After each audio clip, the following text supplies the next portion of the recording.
Aka, nechta farzand ko'rgingiz bor? 10 ta bor. 10 tami? 100 tagacha yetadigan spermatozoidlar bor inshaalloh. Alloh bersa, gaplar. Bemorimizda million spermatozoidlar bor. 6 yillik bepishlik do'stlar. Qirg'iziston Respublikasi Alabukadan kelgan bemorimiz.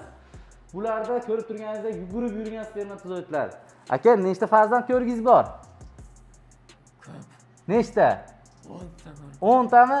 100 tagacha yetadigan spermatozoidlar bor inshaalloh. Alloh bersa, gaplar. Rahmat. Bemorimiz niyati ham qarang, xolis, ya'ni 10 ta farzandim bo'lsa deydi.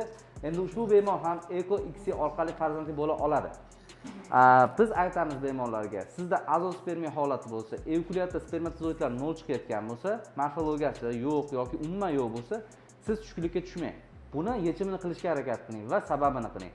Ushbu bemor ham bizni Instagram sahifasida va YouTube sahifamizda kuzatgan va bizga qabullarga yozilib keldi. Hozirda operatsiyasini o'tkazdik.